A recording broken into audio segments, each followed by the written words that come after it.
Greetings, silver screen suppers, clubbers. Hello.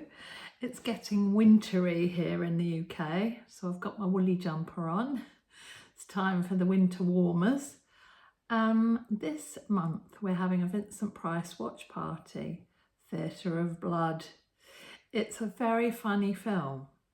Before I started working on the Vincent Price book I did with Vincent Price expert Peter Fuller, I didn't really know there was such a thing as humorous horror films, but Mr. Vincent Price is the king of these. And if you came to our watch party last year for The Raven, you'll know how funny he can be in a horror film. So Theatre of Blood is a bit like that. It's a funny one.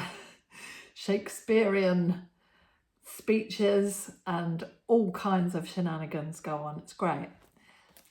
You might have the Vincent Price Supper with the Stars book. This is the spread that goes with Theatre of Blood, Diana Rigg, her goulash recipe. It's recipe of the month.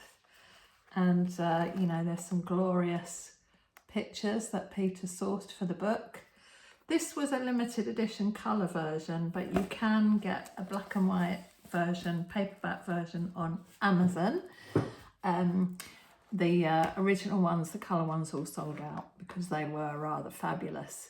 But yeah, the black and white one, just as nice, just not colour. Diana Rigg's goulash and Vincent Price's chocolate mousse were the recipes I suggested for this movie. And I hope some of you will join us at the watch party. Peter will be there. It will be fun. 14th of December. Can't remember what time in the evening. Probably 7 o'clock GMT. I'll put it in the... I thought the perfect tipple to have with Theatre of Blood would be a Bloody Mary.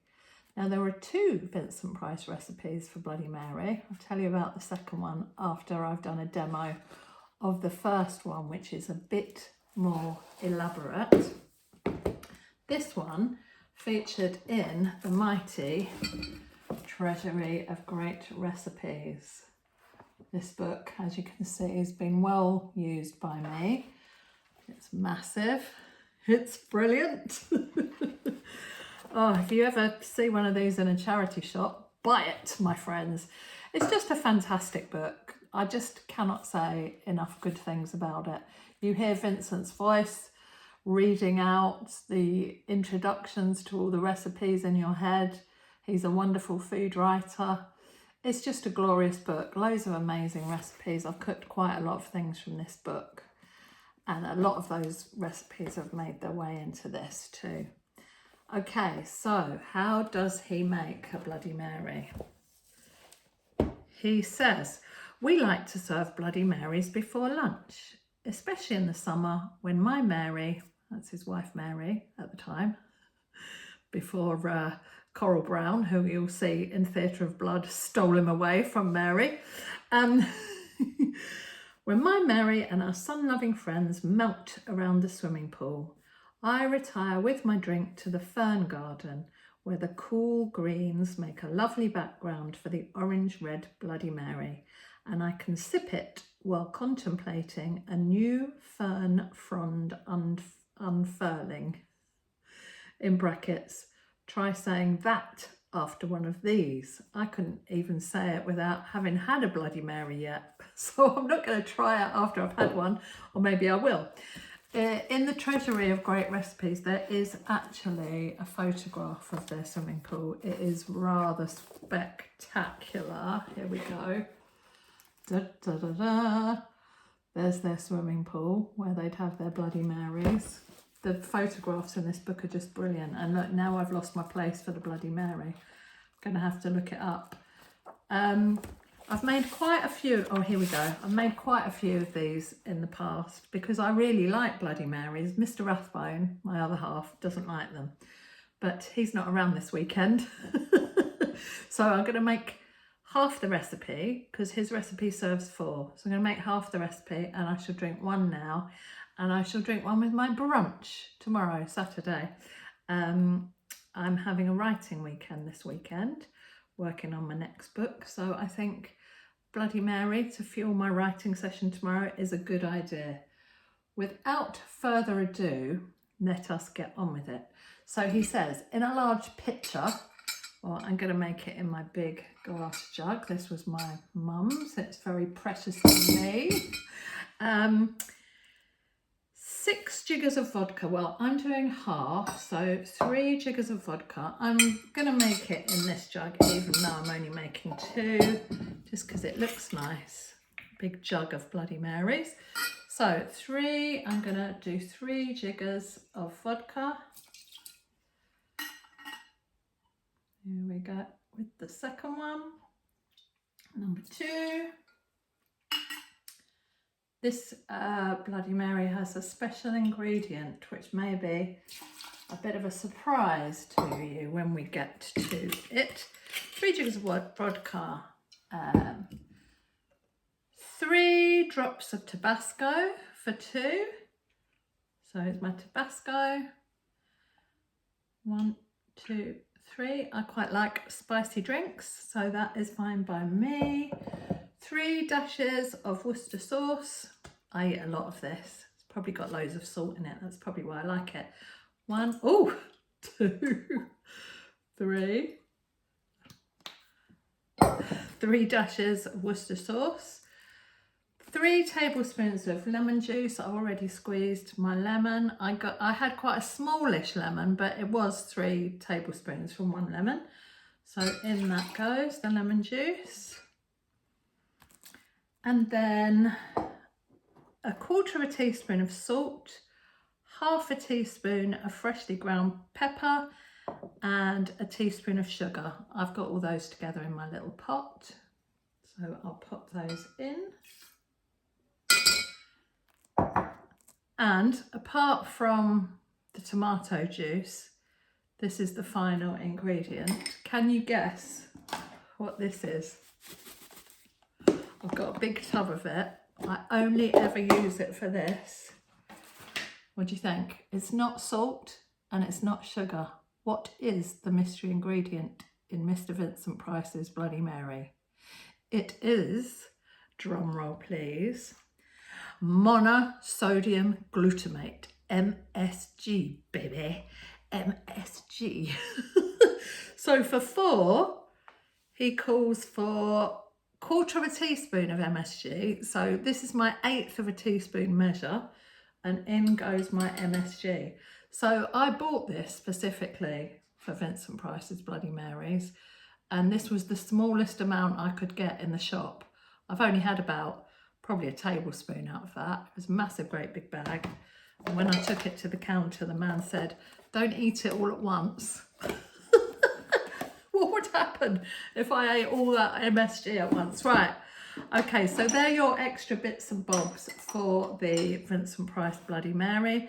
Then he says 2 medium cans of vegetable juice. I forgot that it was supposed to be vegetable juice, so I'm using Big Tom because that's what I happen to have, which is a slightly spicy tomato juice, but you get the idea.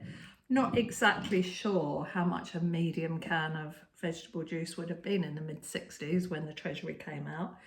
But I'm going to basically make 2 glasses, 2 nice big glasses full. 1 for today, 1 for tomorrow. So there goes 1. And here comes the second one.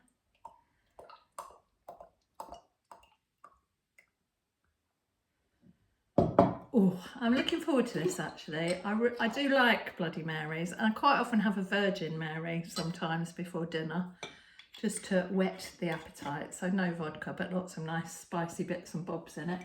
Sometimes I put celery salt in it, all kinds of things. Right, so there is my 2 helpings. I'm gonna give that a good stir. Try not to make too much noise because it's annoying. And then I have a big glass of ice. As regular viewers will know, I like an icy drink. So I'm going to give it a good stir, hopefully distributing all that MSG between the 2 portions. And then I shall pour it out and have a taster. Oh, yes. There we go, my friends. I should have done a little stick of celery to go in it, which is tradition, isn't it? Smells yummy.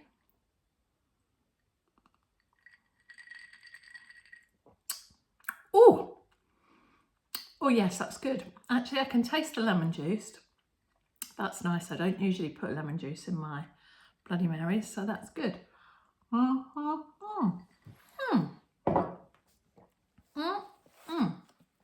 I love it. It's really tasty.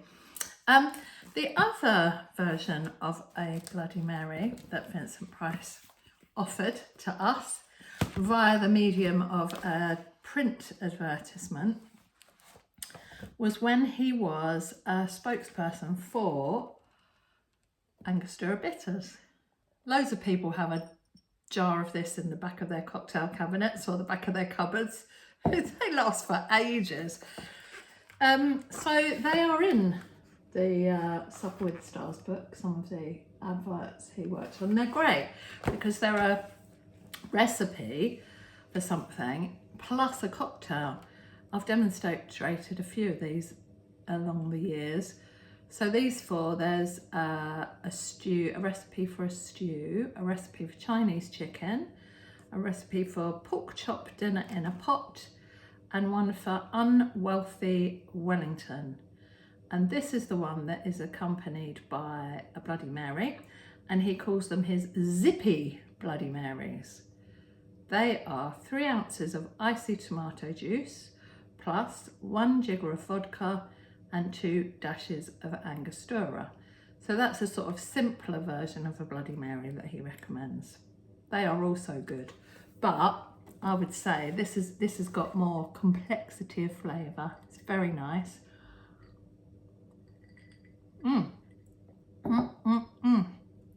So perhaps you will rustle up one of these for the Vincent Price watch party. As it's December, I'm going to end my little video postcard to you, wishing you a very happy Christmas if you celebrate, happy festive season. I don't know how much time other people in other countries get off work.